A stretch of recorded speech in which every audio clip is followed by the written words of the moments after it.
Want a little magic in your CS game? Want to know how to lurk, how to read the information plays, how to nip those bad habits in the bud? Want to get it right? Boomeo has all the guides, the playing features, the mods, the videos, the servers you could possibly want to up your game today. Now, Get Right, the CSGO player, and formerly 1.6 player, is one of the greatest players in both versions of the game, and as such, contender for the best player to play any version of Counter-Strike in history. And when you consider that, unlike some of the candidates for that kind of title, he hasn't been playing as long. They've got 3, 4, sometimes more years than that on this guy to build their careers, to accomplish that success, to have that high level of consistent play. But that's one of the key things about Get Right. He did it all in about a decade or less.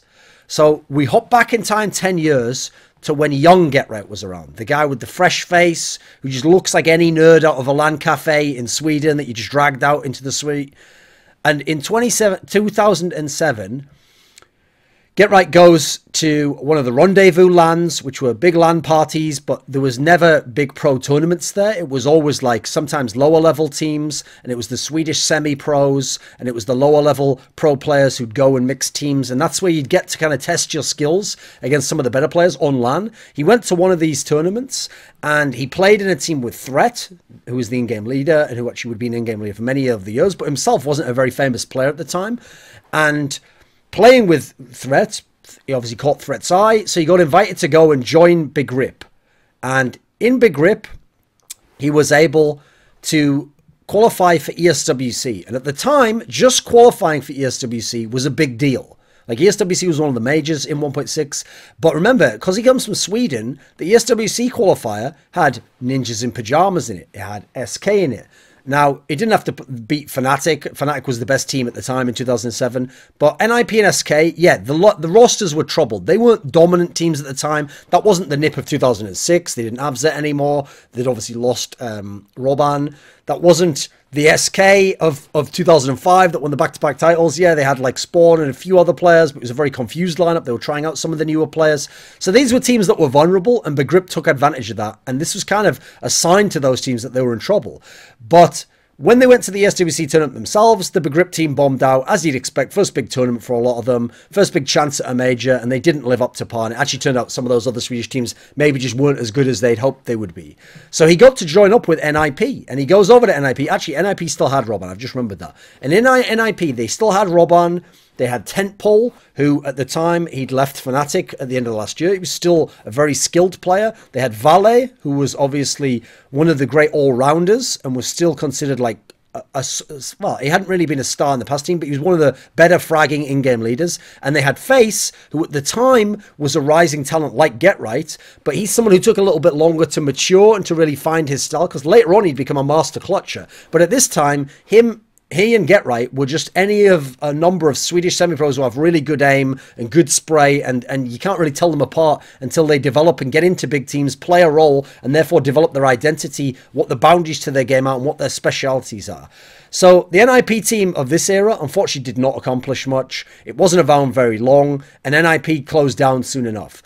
So SK originally signed Get Right, and everyone thought, right, SK, they've got a load of the older players. At this point in time, you know, Valle, Roban, Tentpole, these guys were in SK, and they signed Get Right, and the idea was like, you know, when he develops, he'll be the next future star in SK. But initially, they weren't using him. He wasn't in the lineup. They had Spawn, for example. They didn't need a Get Right.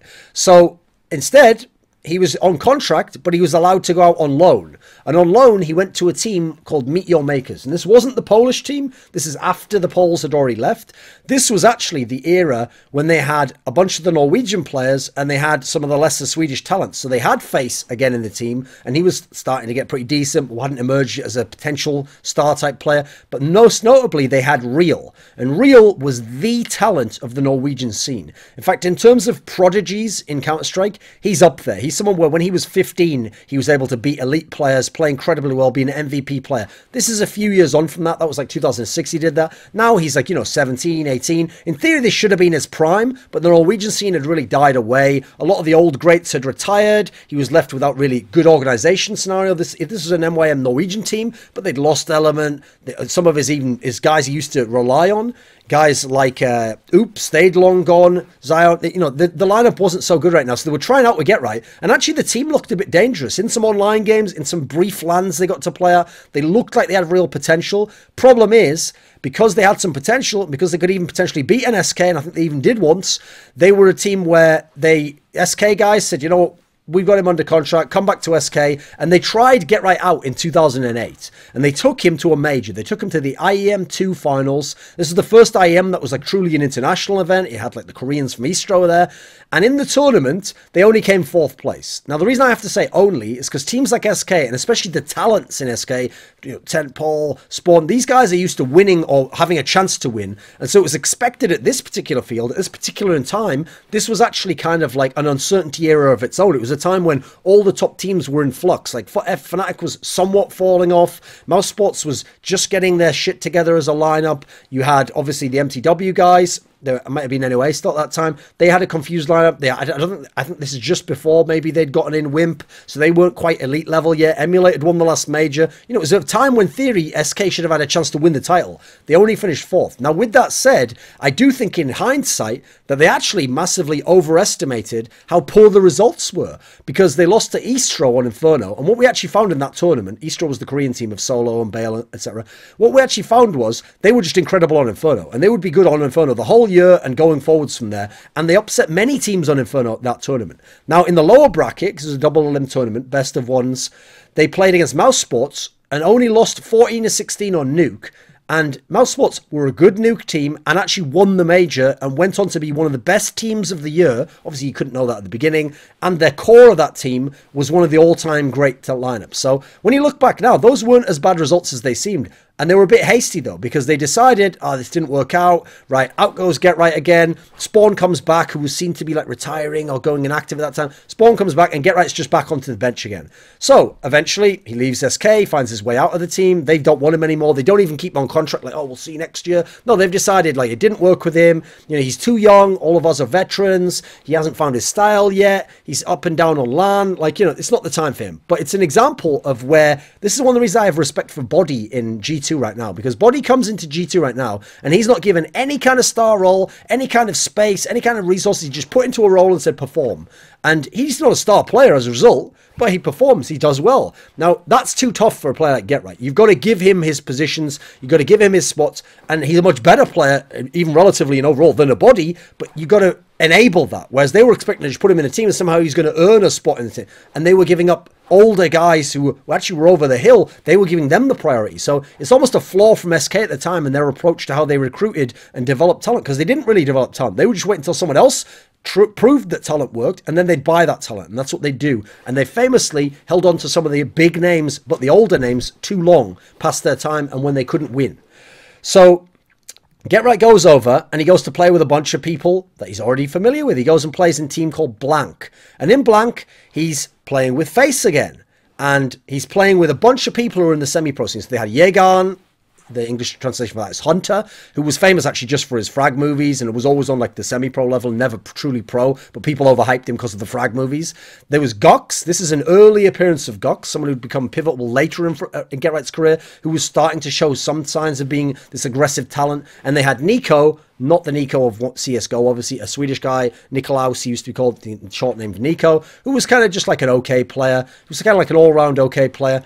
And this team didn't really work out. Like, they didn't qualify for SWC. They actually, funnily enough, people think that Get Right left this team. He was kicked from this team. The team thought he didn't com well, and that was actually kind of Get Right's rep at this time. So what he did was he went over and he joined up with his old buddy Threat, and he joined Threat's team. And Threat's team, it had a bunch of different names. It was Evil Zone, then it was Lanclan, then it was Giants. And Giants, obviously, now we know in esports is the Spanish organization that has the ULCS team, etc. And in this team, it was Threat as the in-game leader. They had Crystal, who actually was like an up-and-coming player, not to be confused with the German guy who almost letter for letter stole his name, but just took out the H. And probably because must be on fucking H to think you could just steal someone's name and then become a more famous player than them. Although I'll give you credit, Scream, you managed it. So they had Crystal, who was like a potential rising talent, had like nutty aim, but wasn't like a dominant star. They had Furter, who later on, by the end of 1.6, was pretty good, but this time was very up and down. I thought was a bit lackluster on LAN. And they had QP, who was just okay, and was a guy who actually, he didn't do a whole lot in his career. He was a semi-pro type player. But in this team, you know, they've got threat, they've got some good young talents here. They managed to beat SK Gaming at an event called DreamHack Skellefteå. And this was a smaller event, but SK went. There was some good teams there. And they beat, obviously, he got revenge on the SK guys, beat them, almost showed like you should have had me in the team. But beyond that, the team didn't do much. They didn't have a whole lot of success. Late on, when they became giants, they didn't do particularly well. And at the end of 2008, you would never guess that GetRight would become one of the best players of all time. You would definitely never guess he'd be the best Swedish player in the world. Because you look at the Swedish players at the time, yeah, Forrest was in his prime. You had a lot of young rising talents. You still had the tent poles of the world, very all-round player called Zero Type. You still had, obviously, the likes of Spawn could still be explosive. No one would think GetRight's career was going to go anywhere. But FNATIC that year had leveled off. They'd kept the same lineup from 2007, where they'd been the best team and overall the most dominant team and very, very good. And coming into 2008, it was like this year in CSGO. Just having great team play or having good tactics or having consistency wasn't enough. Now you had teams that were improving their lineups. The Mouse Sports lineup, very skilled. MTW, very skilled. You had SK, lots more skilled than FNATIC. You had Estro emerging out of nowhere. You had a bunch of teams with talent, and therefore FNATIC needed to upgrade some of the talent. So what they did is they took DSN and Khan. Khan was a fragging in-game leader with a loose style. DSN was like the second star, the primary AWPer. They made them more supportive style players, and they recruited young fraggers. They got in Gox and GetRight. So Gox coming in from the Blank squad, GetRight coming in from Evil Zone, Line Clan, Giants. They brought in these guys. Obviously, they'd played together in Blank in the past. And when they brought them in, okay, bringing in Gox, I could understand that. He'd been kind of like, because of his aggressive style, he'd been explosive. He'd had his highlights late in 2008. GetRight, though, a lot of people saw this move. And behind the scenes, a lot of us said, oh, is this going to work out, though? Because FNATIC had always stressed before that team play over raw talent. They didn't just recruit skill. They wanted people who fit together well, socially outside the game, so they could enjoy things, they could communicate about the game, and therefore would build good team play inside the game. So they wanted veterans, they wanted people who communicated well. That's why they'd taken Ins back in 2007 when they'd lost the talent of Tentpole. In was just a team player. They'd gone with that route, but they still wasn't enough now. So they took this big gamble and they brought in GetRight, who a lot of people thought maybe he's too young. Maybe, I mean, you heard about with the comms with Blank, and you heard about some of the SK team. A lot of people thought maybe socially he doesn't get along. I mean, a lot of these other guys were older, they played a lot of time. GetRight was seen as just one of those nerds, you know, someone whose whole life CS, and maybe he's a little bit socially awkward and he doesn't vibe with people and have that charisma about his personality that some of the stars in the game do. But they took a chance on him, and boy did it pay off, because 2009 was one of the most dominant years of Counter-Strike we ever saw from one team, this FNATIC lineup. So they only played in 2 majors, because unfortunately there only were 2 majors. ESWC was gone at the time. They'd gone bankrupt at the end of 2008. And so the first major of the year, the IEM3 Global Finals, FNATIC outright wins the event. Now, at the European finals before, they'd only finished 4th. People went, oh, what's going on? But it was the first event. The global finals, they got off and running, and you saw what was going to be the blueprint for dominance that year. The supportive element was Khan and DSN, and then Forrest was revitalized early in the year, and then GetRight and Gux were incredibly powerful. And if they're your second and third best players, that trio is going to fucking wreak havoc, and they destroyed teams. At the time, NTW had been the best team, but they were a very balanced T-side, CT-side team. They were based upon making reads and good team play, and on T-side, they'd set up slowly with map control, then they'd throw in the flashes, and they had very detailed executes. FNATIC would just push out aggro CT, destroy you before you could get their setup. On T-side, they'd run in dry to a site, almost like the FNATIC of early 2016, and just bang everyone's head off with raw individual skill. And they were not just beating teams, they were dominant. They were destroying teams. So after that global major, when they won it, they then went on this run where they won a whole bunch of times. They won ESWC, they won Code 5, they won WEG E-Stars. They were unbeatable. They were destroying their opposition. For a while, SK was the second best team, and SK was still getting beaten up by this team. Now, the last major of the year, and later in the year, we would see more up and down results. So when SK recruited Face, his old teammate, and Crystal, at this point in time, actually, they were able to get an early upset, winning the Chengdu event, IEM, but in overtime fashion, so it was still very close. Then we had IEM Dubai, And IEM Dubai, FNATIC came right back and smashed everyone and won this tournament in dominant fashion. The World Cyber Games, unfortunately, was the event that they were like destined to win. Someone like Khan had never won a WCG gold medal. Forrest had never won a WCG gold medal. They'd only won 2 majors between them in their time together. This was going to be destiny that they'd win. But in the final, it turned out destiny favoured another team. And it was the Poles, who at the time were labelled as again, who won in incredible fashion in this final and were actually able to take that. And so they had to settle for second. You can see in the year, most of the time they didn't win. You had to play 10 out of 10 level CS and you'd only just beat them and they'd come second. But they were, so yeah, that was how the year went overall. And they even, during the year, Get Right went with a mix of Lemon Dogs, which is a bunch of his past teammates, Gooks, Face, Threat, Crystal, and they actually even beat SK in the final of that tournament, DreamHack Summer, and were able to win that tournament as well, as if to show the raw individual power all these guys had in the game at the time. Now, the year ended poorly. They went to DreamHack Winter last minute and did badly there. They lost shockingly to this MTW team who had a stand-in. They won the World Esports Masters, but actually that was without Gooks. They had Threat as a stand-in, and actually Gooks wouldn't ever play in the lineup for another LAN at this point in time. So the key about 2009 was, it was a very impressive year for Get Right individually. He really started to show mad firepower in terms of just kills, not like insane aim or anything. He had like good aim, and his spray was very, very good. In 1.6, you could spray a lot more. And particularly towards the latter half of the year, he emerged as like a potential star player. Early in the year, it was Forrest, and Gooks was very dynamic, and Gooks and Get Right would play like the sidekick role. But late in the year, like particularly one of the times they didn't win the World Cyber Games, in the semi-final against MTW, Get Right absolutely destroyed MTW. And MTW had just upgraded in skill. They'd got Trace. But Get Right in the semi-finals, I think it was in fact on Inferno, you got to go watch this game. He is unreal. He just dominates this game single-handedly.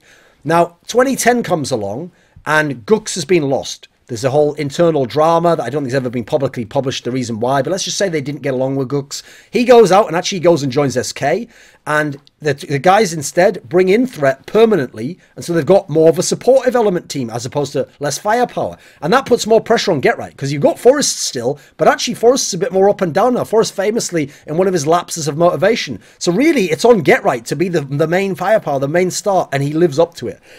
So with Forrest in patchy form, Get Right becomes the star player of FNATIC, the consistent best player in FNATIC, and the best Swedish player, and as a result, one of the top 2 or 3 players in the whole world. Very, very strong all-around fragging. I mean, in terms of how consistently he could frag and in winning and losing games, I'd compare him to coldzera right now, when SK can lose, but he can still be fantastic.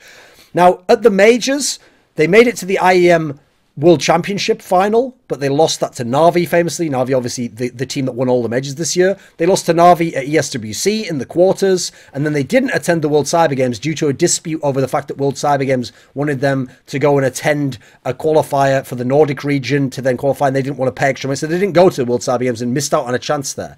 Now, they did win some tournaments in 2010. Early on, they won Arbalete Europe and shocked Na'Vi in the final there, and then after that, they got in Gooks again halfway through the year. They won Game Goon. They won IEM Shanghai. They were able to beat Na'Vi in a couple of these instances. But Na'Vi still dominated the year. Na'Vi was still the better team by the end of the year. And this wasn't success enough compared to last year for the FNATIC guys. And despite Get Right being an incredible player, there was some resentment within the team. Actually, wait a second. I've skipped the year there, haven't I? No, I haven't. That's right. What am I talking about?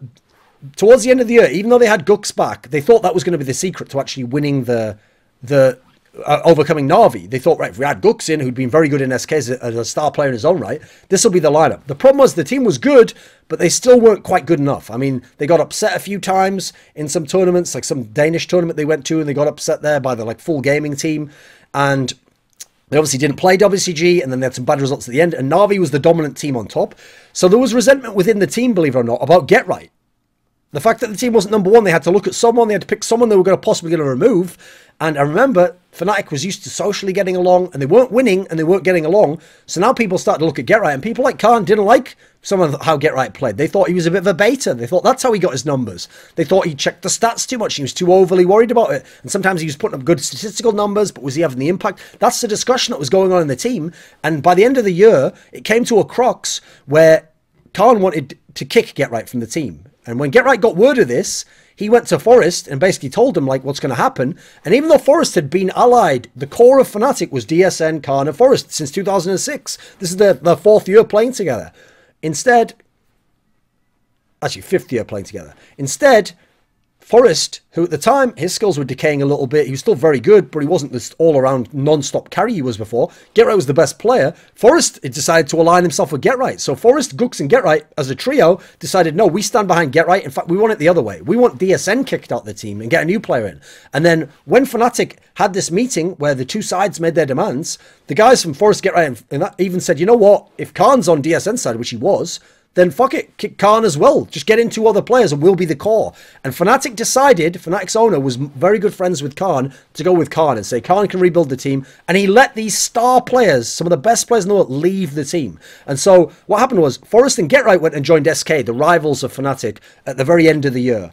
Now, Gux, unfortunately, because of the circumstances under which he'd left SK, where his contract had not been honoured and there'd been all this public dispute, SK didn't want him. So they said, we're not going to have him. So it was just GetRight and Forest at this point together. Gux wasn't part of the trio, and Gux would go on and play with Threat in the 3rd best Swedish teams at the time, Lions. Now, in SK's just gotten 2 of the best Swedish players, and definitely the best Swedish player. And so they keep as their core. They've got Robban. They make him the in-game leader. They kick out Valle. They have Face still, GetRight's old teammate, but now he's become a very clutch, like an amazing... He's one of those guys who, like a Crims, he can almost carry from support role. And they had Alan at the time, who was like an all-round... He was like well, he was more just like a solid fragger, but I was never that impressed with him personally. Now, Alan, it didn't work out health-wise. And the key thing is, early on, they were good and they were becoming elite, but they were getting upset. People like MTW or the Poles, these teams were ahead of them. Na'Vi was still very good. They weren't quite breaking through. So they made this key move where they convinced Delpan to leave FNATIC, this powerful AWPer, and probably the best Swedish AWPer and one of the best AWPers in the world at the time, and join their team. And this was the catalyst, because now SK was amazing. Now GetRight could be the best player in SK. I mean, he was having MVP performances even before they got Delpan, when they were coming top 4 at the tournaments. Famously, that game in which he's like on his knees, when he loses to the Poles in the semi-finals is this year. It's actually, is it this? Yeah, it is. It's 2011 semi-finals of IEM 5 World Championship, where they lose to the Poles in insane fashion. GetRight's having amazing games himself still, and he plays fantastic at the tournament. It's an MVP candidate despite the team losing. But they get Delpan in, add that powerful AWPing, that very consistent AWPing, and now they've got a lot of talent and they've got a lot of firepower and they've got some of the best players, and they go on a streak where they become the best team in the world. They win DreamHack Summer beating MTW and Na'Vi. They win Game Goon beating a whole bunch of teams. They win ICSC, which was a Russian tournament, but it had the Poles there. It had some of these foreign teams. It didn't have Na'Vi. It had these Russian and Ukrainian teams there. Later on in the year, even when they weren't quite number 1 anymore, they won IEM New York, which had a few good teams there. Not some of the elite teams, admittedly. The problem is, late in the year, SK would remain elite, but Na'Vi and the Poles would always deny them. That's who they'd always lose the big series to and get upset by and lose in heartbreak fashion, either in finals or semi-finals, and that's what denied them winning more tournaments. But there was a key win this year that really helped solidify GetRight's career. So he'd only won 1 major to this point in time. He'd won one of his first majors with FNATIC, IEM3 Global Finals. And at ESWC, this was actually one of the tournaments Swedish teams famously had never done very well at. They'd won the first one with Veslin's team, but even that wasn't the best Swedish team at the time. SK was thought of the best Swedish team, and they'd been upset in the semis. So now you came in 2011, and all these other teams that won ESWC, and along comes this SK team, and they win ESWC, and they beat out the Na'Vi guys in an incredible final in which GetRight was the MVP. And in fact, GetRight had an amazing 1v3 on Inferno in this game that really turned the tide, helped them win the tournament. For me, he was the MVP of the tournament. Now, some guy who works for a stats site just looked at the raw numbers and gave it to Carrigan, who wasn't even the best player on mouse, just for winning a 3rd place match and getting meaningless frags. If only that guy continued on and kept giving people ridiculous MVPs based on numbers only, eh? And so late in the year, SK, it was kind of strained because they were amazing. They were elite level, but these legendary teams would best them late in the year. And unfortunately, the worst example of this was at the World Cyber Games. They came in as a favourite to win the title. They were in the 3rd map of the final, which was Tuscan. It was like 12-12. They were on T side of Tuscan, which was the dominant side. And amazing 1v1s and 2vx plays and pushes, ballsy low econ pushes from the Poles. Let the Poles win this game 16-14 and deny get right, a second potential WCG gold medal. So you see, he had a lot of heartbreak in his career in 1.6, despite a lot of success as well. Now, this year, SK was top 4 all the majors. Even though the Poles ended up being the team of the year by my estimations, they were very, very good. They were certainly in contention. And for me, this was an MVP type year for Get Right. This was the second year in a row he legitimately could make a claim, like, maybe I'm the best player in the world. I'm certainly the best Swedish player, despite playing with Forrest all this time. So 2012, we only really got, for Get Right, 4 or 5 months of play. Because early on, SK still had their team. They actually kicked out Delpan because he wasn't that dedicated with practice. They brought in Trace, the godlike Danish player, and with all this talent, the team didn't work. It was a classic super team that didn't work, and they were still good. They made the semi-finals of IEM, but they lost to the Poles there, as was their familiar enemy at this point in time, and particularly an enemy of Get Right's career. And later on than that, they had some missteps at some other tournaments, and eventually the team was actually dropped by their sponsor, and this is what allowed the opportunity to go over to NIP. And so for CSGO, while the other teams at the end, the Poles, Na'Vi, were still competing in 1.6, Get Right's right there at the day one of CSGO. He's playing, and he's got this NIP team where he's brought Forrest with him. Exists come over, formerly the in-game leader of FNATIC, because he'd taken that role up when Karna retired. And they get in these source players, they get in Freiburg, they get in Fiflaren. So this is actually kind of shocking, because one of the best players in 1.6 has left. He's gone over to the new game that no one knows what's going to happen, and it's an incredibly small scene to start with. But we all know they start winning every single game. They go 87-0. But what people forget is that that wasn't NIP's greatness, the 87-0. They kept going beyond that. 87-0 only lasted till like April of 2013. NIP was still the dominant force until October 2013. They were still winning tournaments. They would still very rarely lose a map. They would pretty much almost never lose series, except the odd one. And again, it would usually be to a Virtus Pro, etc. And they were able to win most of the tournaments still. Now, in CSGO, for this period, he was the best player by far. Now, yes, Shocks came up and maybe took that title from him late in 2013, but it was very debatable as to it. Yes, Very Games was better than NIP, but was Shocks better than Get Right? It was touch and go, really depending on what criteria the person used. Dosia was extremely good. You had Forrest was right there. Forrest was probably the best second star in the world, and was at the times one of the top 5 players in the world himself early on. But no one was as good and as dominant as Get Right. He was an insanely dominant CT player, and for the first sort of 9 months of CSGO, it was a CT-sided game. Almost every map had CT-side bias. For some reason, even though the AK is more powerful, CTs would just win out, and the tactics still hadn't been figured out, except by the odd team like a Very Games, like a Copenhagen Wolves. And most of the T-side victories from NIP was just individual stars playing their roles the best and having a very loose style which let the stars have autonomy. So you can see how CSGO's come and gone from tactics-dependent metas across the years, and early on it wasn't a tactics-dependent method, despite some amazing teams making that work. Obviously, we know that on the T side, Get Right was a godlike lurker.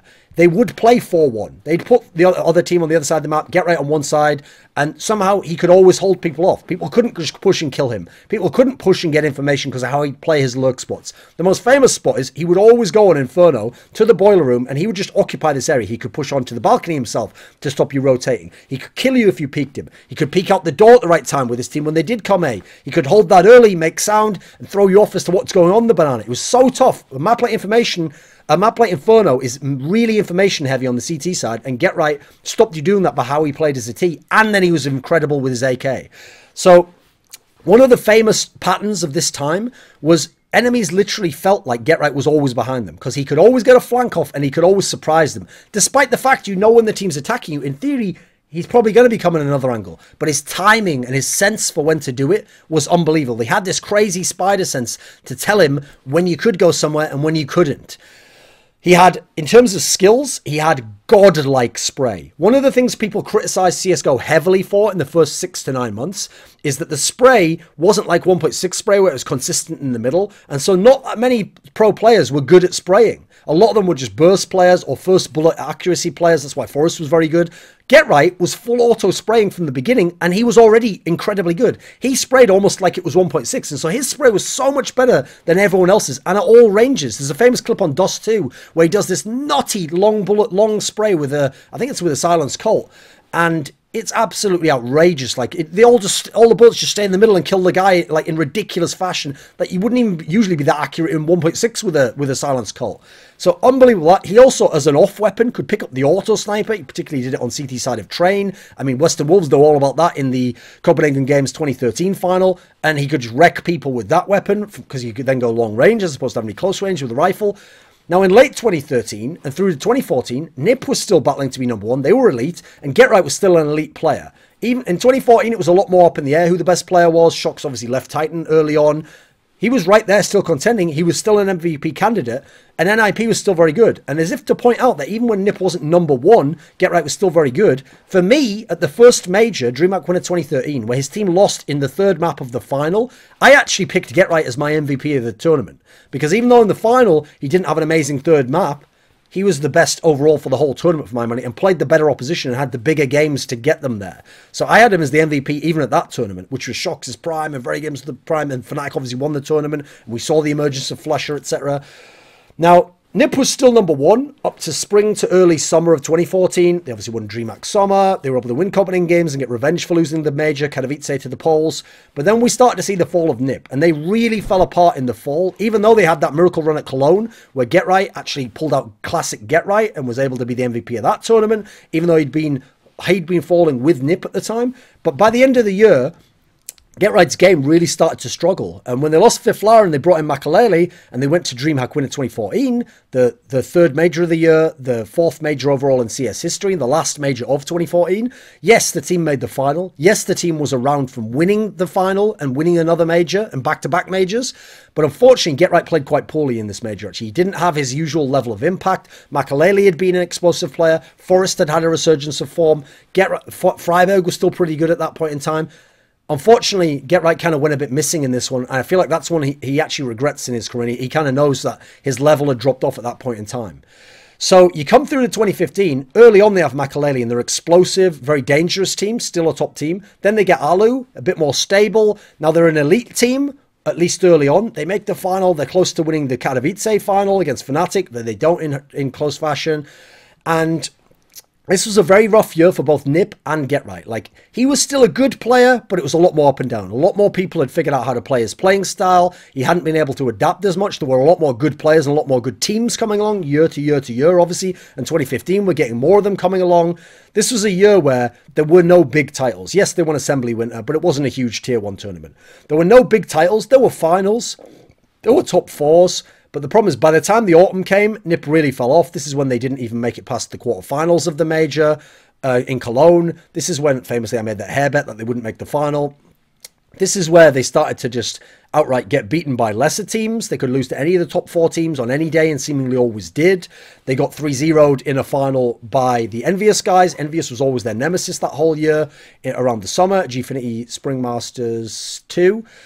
And 2015, really, it was just a write-off. Yes, they had the big upset of TSM at Cluj-Napoca, but that wasn't so much Get Right, and that wasn't really as much NIP as, I mean, it was. They obviously had Freiburg play out of his mind, but it was also helped by TSM collapsing, and they didn't get past Na'Vi. Na'Vi crushed them in the semi-finals, and Na'Vi at the time hadn't been a World Championship contender, but became it from that tournament on, thanks to Guardian coming up massively. So we're coming in 2016, they get Threat as a coach, they get Pitt, out goes Alu. Now as a team, NIP starts to actually win again. I mean, they win 3 tournaments. One of them were Makalele, obviously, at Star Series. Earlier, they won Malmo in true NIP magic fashion, overcoming Na'Vi somehow in the final, narrowly beating out Godsent. Really crazy run of form. Really narrowly beating out Astralis in the I think it was in the group stage at that point in time. Would it be the round of 8? Let me think. I'm not sure, actually. I think it was the group stage. And by the summer, you're thinking, right, they're amazing on Cash. Get Right's reinvented his game. He's become actually an entry pressure lurker on Cash on T-side, bizarrely. They become amazing there. But it's really in spurts. Like, they have a bunch of, like at the majors, obviously, it doesn't go well. They don't have Pitt for the first one. The second one, Cologne, they actually get shockingly upset by Flipside in a group they absolutely should have been able to get out of. They lose a best of 3 there, thanks to some overperformances by Waylander and Marklov. But even so, you should be beating those teams if you're NIP. You very rarely ever lose to teams of that caliber, and definitely not in best of 3s. That's a tough time for them. Get Right's form had been pretty shaky, patchy, not that great, not elite level for most of 2016, even when they'd been very good as he changed his role. But after that period in the autumn, he really started to pick it up. He started to get back to a star level performance and look like maybe he's a top 10 player in the world again. Now it's Forrest who's up and down again at this point in time.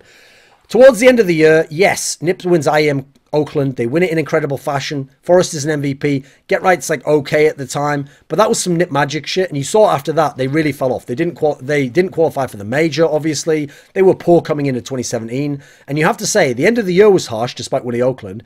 But 2017's been even harsher. It's been a nightmare thus far, and they unfortunately have not looked like a relevant team. They obviously weren't at the major the first time they've missed one. They were a team who haven't looked like having any chance to win any tournaments so far, and they've even just been upset at CS Summit and had their struggles there. So Get Right at the moment, not in good form. He looked a little bit better at CS Summit, but then again, it was lesser competition, not playing against the VPs and the Astralises of the world. Now, in terms of over his whole career, what's interesting about Get Right is his style quite clearly started to develop in a certain direction and then crystallized and made him what he later became. So like I said, in the early days, he was a semi-pro player who had really good spray, so he looked like kind of a Heaton knockoff at the time, and that's it. He had really good spray, and he was getting a lot of kills, and he's just Swedish. Great. Like that doesn't separate you from the crowd at the time. Now, what happened was, when he came into FNATIC, early on, he was a little bit of, there was some aggression there because he was playing with Get Right, Gux and Forrest rather, on the star end of the equation. But it was in 2010, the key moment for me is when Gux left and when Forrest is having a dip in form, because since it's now all on Get Right, he has to not only be a star player, but consistent. And the way he found to do that is why he also got kicked from FNATIC, or would have been rather, if he hadn't done the power struggle, which is that he developed what was a little bit of a baiting style of play, except it wasn't. In my opinion, it was a very passive style of play. Now, we can have arguments over whether he baited at times. Maybe he did go too far early on. But his very passive style of play suited the angles he would play, and his game sense really developed, and his spray was already incredible in 1.6. And so this allowed him to be a consistent star player and give you chances to win, which sometimes the rest of the team of Forrest couldn't capitalize upon. So this developed, and obviously FNATIC, as I said, didn't really like it towards the end. But when he went to SK, his new in-game leader, Roban, who played with him in NIP years back, actually said to him, although actually I wonder if that's correct, wasn't Roban already in SK? Maybe not.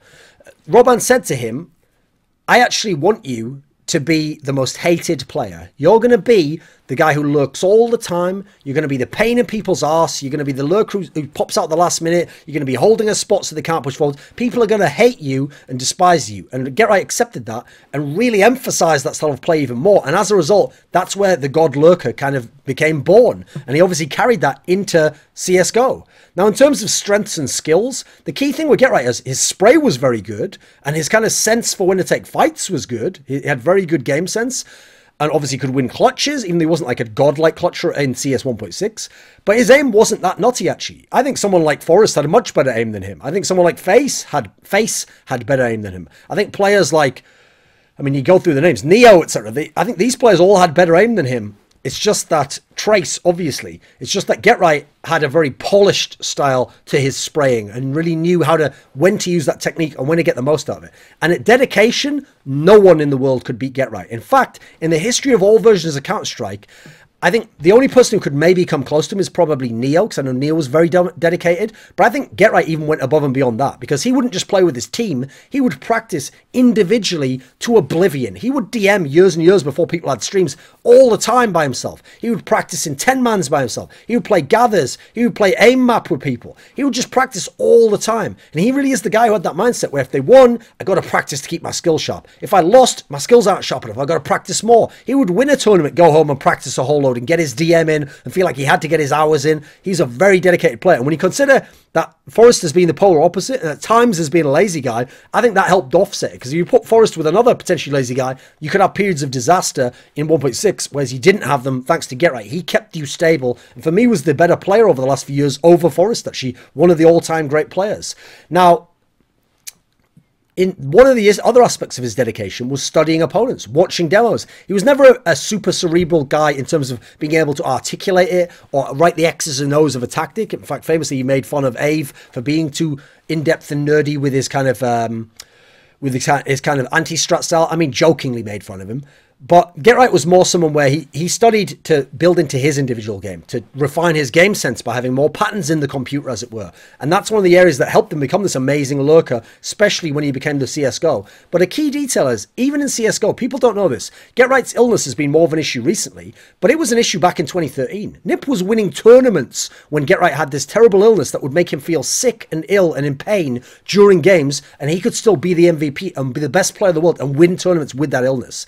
Now, at the time, he didn't just complain all the time. He didn't have blogs everywhere all the time. A lot of people on the outside didn't really know a lot of this stuff. Yet he would just get on, he would practice, he would play, he would find a way to deal with it, and he would be a champion still. It's one of the reasons why I remember I did an AMA years ago where someone asked me about Get Right. And I said, like, if people actually knew behind the scenes, because I've known him on a friendly level for many years, some of the things this guy's been through in terms of dedication, in terms of the illnesses he's overcome, they'd respect him and outright revere him, not just for his greatness as a player, but his greatness and dedication to greatness as a player, and the difficulty that he had to go through to get it. Whereas some people, like a Forrest, etc., they have such talent that it seems like almost greatness comes to them easier. They can almost be a little bit flippant with their talent and still have greatness and great play. Someone like Get Right worked to do it. So one of the hardest workers of all time in esports, and particularly in Counter-Strike.